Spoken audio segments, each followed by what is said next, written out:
formal sa casual. Pagpasok namin dito, nakita ko yung setting, napaka-formal. But we don't have to be formal even if the setting is formal. No? We came here to learn from you, to engage you in a discussion, and hopefully, kasi alam nyo, iba naman yung naririnig namin ng mga statistics lumalabas sa PSA. No? For example, kanina, I was surprised to hear na dito sa Pampanga, 40% down pa yung dapat i-recover sa jobs, di ba? Yung nawalan jobs. But then, if we listen to PSA, as of May of 2021, ang sinasabi nila, ang joblessness nasa 4.14 million lamang Pilipinos. Mukhang malayo. So, yun ang gusto nating malaman. Ano ba talaga yung nangyayari sa ground compared to sa, at sabihin natin mga pencil posers na nag-aaral tungkol do sa mga statistics. Ano? And yung underemployment, sinasabi nila nasa mga 7+ million. Iba yung joblessness, iba yung underemployment. Ibig sabihin, nagpa-part-time, hindi kompleto yung income. So, alam naman natin yung hinaharap ng bansa natin sa ngayon, no? Dahil sa pandemic. Mainly because of the pandemic, ano? Doon natin i-attribute. Yung utang natin, pumalo na tayo ng 11 trillion 70 billion pesos as of May of 2021. Natapos tayo ng December 2020, nasa 9 trillion lang tayo. Pero you can imagine the trajectory going into, midway into 2021, parang nandun na tayo sa 2 trillion na nadagdag. So imagine kung next year, baka papalutan ng 13 trillion. Well, sabi ng palasyo, kaya naman daw bayaran. Yes, of course, kasi umutang tayo, meron tayong sinusunod na threshold, di ba? 5% of GNP. Pag GNP, kasama yung foreign yung revenue sa foreign investment. Pero when? At saka, kailan pa tayo utang? Ito yung gusto na namin sa engagement natin, sa discussion. Kasi nakita ko isang mali sa government, yung fiscal discipline. Unlike in a corporate entity, matindi yung fiscal discipline niya, di ba? You borrow in order to invest. No? And of course, we borrow to attend to some emergency needs, financial needs. Sa atin, nagkahalo-halo na. And kung uutang tayo at hindi naman natin i-invest, nasaan yung return on investment? So talagang lulubog tayo ng lulubog. And we want to learn from you. Kasi akin, ito yung inisip kong dapat siguro, at matagal ko na sinasuggest, not only because mga businessmen yung kaharap natin dito. Parang kulang yung coordination between government or the public sector and the private sector. Sa vaccination na lamang, for example, ito, first-hand experience kasi malapit kami doon sa mga nag-initiate, yung nag-take ng initiative para makatulong na pumasok yung, sabihin natin, Moderna. Alam nyo rin yan kasi yung iba sa inyo, doon na rin kayo nag-order di ba? Doon sa naka-consolidate. Kung hindi kumilos yung private sector, I cannot imagine where we are now sa vaccination. Ang laki ng acceleration because of, but of course, we're only talking of 200,000 plus modern doses, di ba? But babahayan, I believe July 12 may darating and August merong, kasi ang total na, alam ko pati LGU, aabot ng mga 20 million doses in order. Ito yung hindi nasagot ng, hindi sinasagot na ng national government kasi initiative na ng private sector Well, when we conducted the committee of the whole hearing, we found out from Secretary Dominguez na ang naging average cost ng per dose ng vaccine, 446 pesos per dose. Meaning, pag 2 doses, nasa mga 892 pesos. Kinount na doon, pinactor in yung 68 million doses na libre galing sa COVAX facility ng World Health. Kasi doon, yung mayayamang countries like US, France, Germany, nag-pool sila ng resources. Ang initial na contribution nila, hindi ko lang kung na-realize, $2 billion. Para yung mga middle income, saka yung low income countries, like the Philippines, classified as a low income, makakuha ng libreng vaccines. Pero siyempre, inuna nila sarili nila. And without the help of the private sector, the business sector, aasa tayo sa procurement ng government, we're talking of 25 million doses ng Sinovac. May mga issues pa tayo narinig about Sinovac, di ba? Efficacy-wise.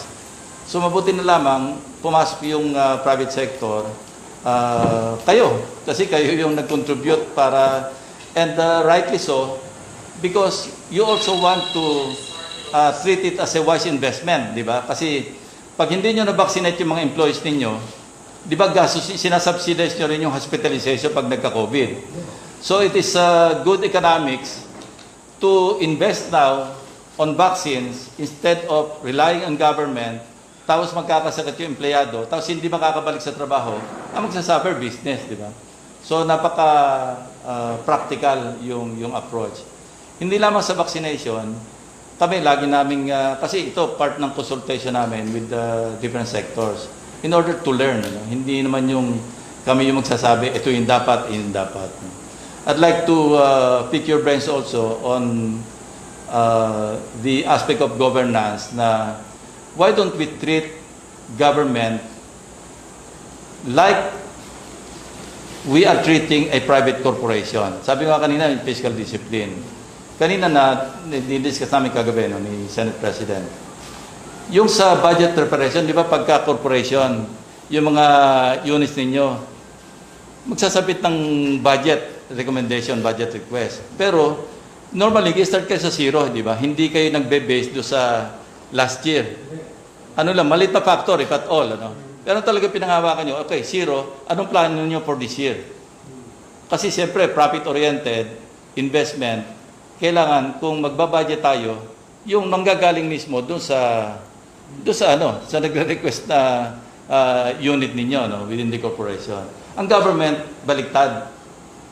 Pagka nag-conduct ng budget preparation, yung tinatawag na DBCC, Development Budget Coordinating Committee. Ito yung DBM, Executive Secretary, Finance, may mga miyembro yan. Ang ginagawa nila kagad, ito yung budget ceiling, DPWH meron kang 400, DOH meron kang halimbawa 300, DepEd kasi pinakamataas meron kang 600. Magplano kayo based on the budget ceiling that you have, that we are giving you. Sa akin parang baligtad at saka it doesn't make sense.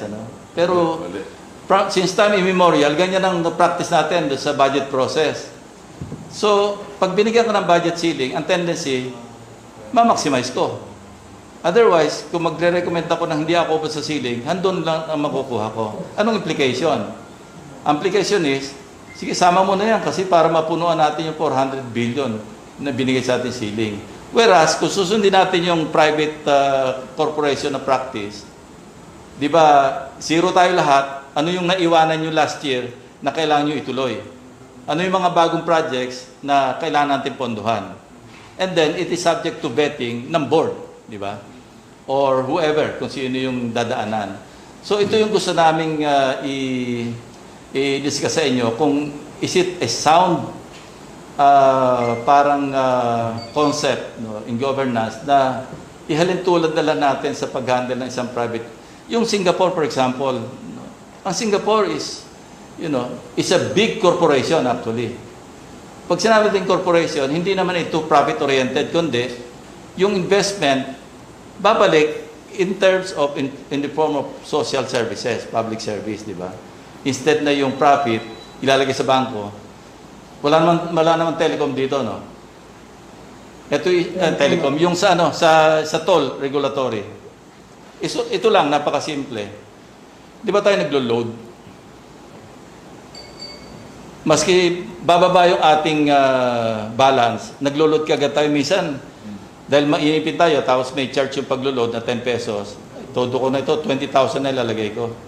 Saan pupunta yung 20,000? So, yung nagmamanage, yung private NLEX, SLEX, TPLEX, SETEX, imagine nyo kung ilan yung motor vehicles flying the roads of itong mga tolls na ito, mga routes na ito. Bawat isa na lang merong load na standby load. Sabihin natin 1,000 pesos.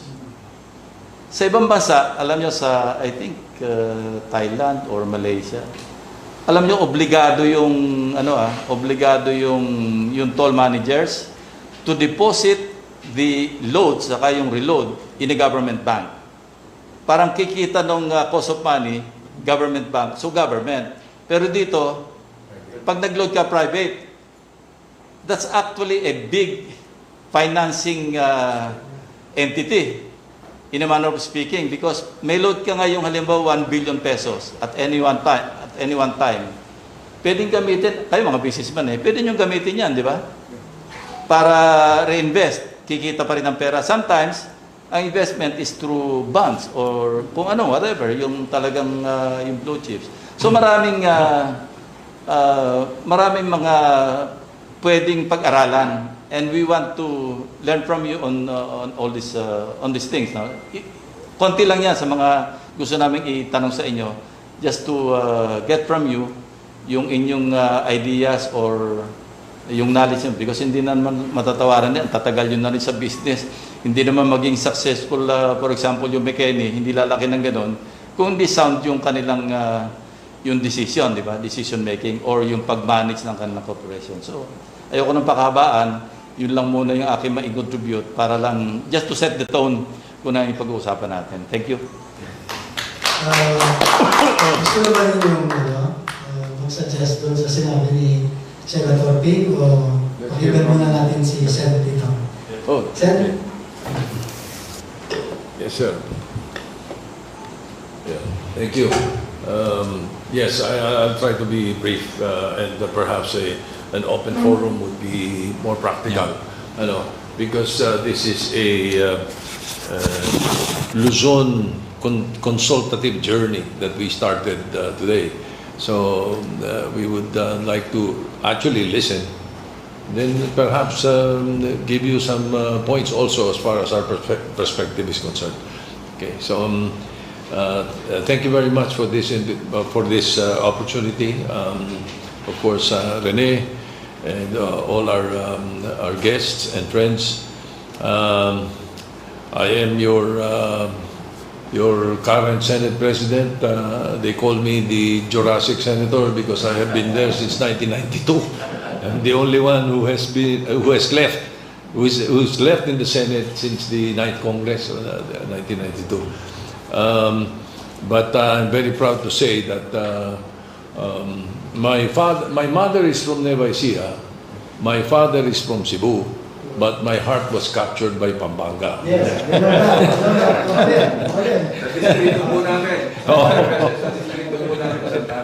Yes. So then Pampanga has always been close to my heart. I have friends here. Pinuha mo yung pinakamagandang babae na Kapampangan. Katawagin namin ni Senator Ping, si Helen, my love. Right. So presently, why is this consultative journey being done by Senator Lacson and Senator Sotto? We think that we need a leader. We need a leader that listens. We need a leader who will get the pulse of the people and do what is right, and not what the people around him thinks is right. It should be the people themselves. Kaya that's why we're here. We have many issues to raise, perhaps at the proper time. We know the current problem of the country. Senator Lacson has enumerated this in one of his posts. We have the 11 or 12 trillion debt by next year. We also have the Mandanas ruling, Supreme Court ruling of giving more budget to the local government units over the national government. Of course, the West Philippine Sea issue. The pandemic is on top of the list. We also have a problem with tax revenue. If we list all another issue on the funding is that next year, the budget of the military pension will be higher than the budget of the armed forces of the Philippines. So we have to resolve that too. But some of these problems that we have brought out, unfortunately, are not being really directly addressed by the current dispensation. So we'd like to get the pulse of everyone and at the proper time throw our hats into the arena, and offer what we have, offer the solutions that we think we have, the programs that I think will work. On top of the list, and perhaps Senator Lacson will be able to discuss it later, is his program of BRAVE, which stands for BRAVE, acronym is BRAVE, BRAVE, which stands for Budget Reform Advancement Village Empowerment. He could explain it later, no? And also in my case, I'm proposing a program to really solve the problem of illegal drugs and drug abuse in the country, and not the way it is being done now. It is lacking in many aspects. There must be a holistic approach in doing this, and perhaps with our expertise, with the track record of our track record in the Senate, we will be able to come up with also feedback from the business sector, from friends all over Luzon, and then later on perhaps Visayas and Mindanao. So with that, again, I thank you, Rene, and our friends, thank you. I understand that I have two fraternal brothers here, Brother June and Brother Jim. Salamat sa pagkakataon na ito. Thank you. Salamat. Yung kay Senting, yung mga ibang bansa po kaya masenso because they run their government as it is. Sa akin po, kasi I am also a co-chair of the Regional Development Council sa Central Luzon. Yun na pala po sinasabi namin. Very budgeting, but yun nga, yun po ang magbibigay